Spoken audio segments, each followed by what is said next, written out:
இடம்பொருள் நேயர்களுக்கு வணக்கம். ஸோ மகாநதி சீரியலில் எப்பயுமே ஓரளவுக்கு ஃபீல் குட்டாக தானே போயிட்டு இருந்துச்சு. அப்படிங்கிற மாதிரி இந்த கதையை படபடபட அப்படின்னு சொல்லிட்டு ஒரே சண்டைகளும் சச்சரவுகளும் அதிரடி முடிவுகளுமா கதையை இப்போ கொண்டு போக ஆரம்பிச்சிட்டாங்க. முதல்ல எடுத்தோன்னா இப்போ குமரன் புலம்பி தள்ளுறாரு நிவின் கிட்ட. நிவினும் திட்டிகிட்டு இருக்காரு, அவசரத்தில் ஏதாச்சும் ஒரு முடிவு பண்ணிடுற, தப்பாக முடிவு பண்ணிடுற, பேக்காக இருக்க, அப்புறம் நீ பண்ண தப்பால் மற்றவங்களும் வருத்தப்பட வேண்டியது இருக்குது. கங்கா என்னைக்கு இருந்தாலும் உங்களை உதப்பாங்கன்னு உனக்கு தெரியாதா, ஏன் இந்த மாதிரி பண்ண அப்படின்னு சொல்லி திட்டிகிட்டு இருந்தா, நான் வாழறதுக்கே ஒரு தகுதி இல்லாத ஆள், நான் ரொம்ப மோசம்னு தெரியும், என்ன இதனால தான் என்ன கல்யாணம் பண்ணுறதுக்கு வேணான்னு இருந்திருக்கா, அப்படி இப்படின்ட்டு நிறைய பேச்சு மேலே பேச்சு எல்லாத்தையும் புலம்பி தள்ளிக்கிட்டு இருக்காரு இப்போ குமரன். ஸோ குமரன் புலம்பி தள்ளிட்டு இப்போ என்ன சொல்கிறாரு அப்படின்னா நான் பேசாமல் ஊரை விட்டு ஓடி போயிட்டுமா, இல்லை நான் ஏதாச்சும் உயிரையே எடுத்துக்கிற மாதிரி பண்ணிட்டுமா அப்படின்னா பண்ணிவிடுனேன், என்ன பண்ண போகிறேன் மற்றவங்கள பற்றி யோசிச்சியா அப்படின்னா இல்லை அப்படின்னு ஃபீல் பண்ணுறாரு. நான் இல்லைனா கங்கா என்ன செய்வான்ட்டு. சரி, அந்த மோதிரத்தை இப்போ வைக்கணும், அவ்வளோதானே. நான் என்ன கடைக்காரனா நினச்சிக்கோ, என்கிட்ட இருக்கட்டும், நீ முதல்ல வாங்கி கொடுத்த மோதிரம், நீ காசை என்கிட்ட மொத்தமாக கொடுக்குற வரைக்கும் நான் தரமாட்டேன், மோதிரத்தை என்கிட்ட இருக்கட்டும் அப்படின்னா அதெல்லாம் சரிப்பட்டு வராதுங்கிறார். அதெல்லாம் ஒன்றும் இல்லை அப்படின்னு காசை எடுத்து கொடுத்துட்றாரு. கொடுத்து நம்ம மோதிரத்தை குமரன் இப்போ நிவின் கிட்ட கொடுத்துட்றாரு.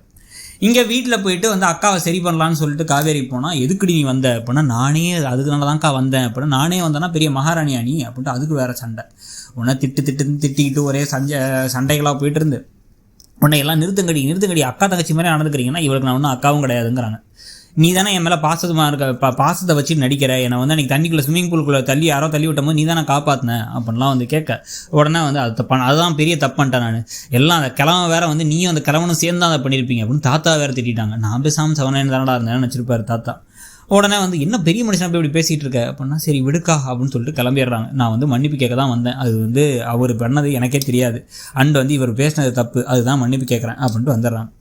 இப்போ இவர் குமரன் பணத்தை கொடுத்து போக, குமரன்ட்ட ஏற்கனவே காவேரி மன்னிப்பு கேட்டதுக்கு பிறகும் பணத்தை வேகமாக வீட்டுக்குள்ளார போயிட்டு அன்பை பார்த்து எனக்கு அந்த விஷயமே தெரியாது, உங்கள் காசு தான் வந்தோன்ட்டு, இந்தாங்க அந்த காசு அப்படின்னு சொல்லிட்டு காசை கையில் கூட கொடுக்காம தூக்கி விட்டுருச்சாங்க. வீசி எரிஞ்சிட்டு இனிமேல் யாரும் அதை பற்றி என் புருஷன்ட்ட பேசக்கூடாது அப்படின்னு சொல்லிட்டு கிளம்பி போயிடுறாங்க. கிளம்பி போன உடனே ஐஸ்கிரீம் சாப்பிட்டுட்டு இருக்காரு விஜய். எல்லாரும் இங்கே கொந்தளிச்சிக்கிட்டு இருக்காங்க, பாட்டி சித்தி எல்லாரும் கொந்தளிச்சிக்கிட்டு இருக்க. உடனே அதை பற்றிலாம் எனக்கு கவலை கிடையாது அப்படின்னு சொல்லிட்டு கோவமாக இப்போ இவர் விஜய் பேசுகிறார். விஜய் என்ன சொல்கிறார் அப்படின்னா என்ன இருந்தாலும் ஏது இருந்தாலும் இவன் இப்படி நடந்துடக்கூடாது. அதனால் நான் என்ன சொல்கிறேன், சிம்பிளாக இந்த போதுமான அளவுக்கு நம்ம அவங்க சுயமரியாதைக்காக அவங்க பண்ணிட்டாங்க, சரி நம்ம என்ன பண்ணுவோம் அப்படின்னா அவங்கள வீட்டை விட்டு அனுப்பிடலாம், அவங்க வீட்டை விட்டு கிளம்பிட்டு தான் முடியுங்கிறாங்க. சித்தியும் உடனே ஆமாம் அப்படின்னோடனே நீங்கள் உடனடியாக போய் அங்கே போய் வீட்டை காலி பண்ண சொல்லுங்கள் அப்படின்ட்டாங்க. வேணான்னு காவேரி எவ்வளோ சொன்னாலும் தாத்தா சொன்னாலும் யாரும் கேட்கல. காவேரி தனியாக இப்போ என்ன பண்ணுறாங்க அப்படின்னா விஜய்கிட்ட போயிட்டு தயவு செஞ்சு இது மாதிரி பண்ண வேணாம் அப்படின்னா, வேறு என்ன விஷயம்னாலும் பரவாயில்ல, உங்கள் அக்காவோட சுயமரியாதைக்காக பண்ணாங்கன்னா அவங்க பண்ண விதம் சரியா அப்படின்னா, பண்ண விஷயம் ஓகே, ஆனால் பண்ண விதம் தப்பு.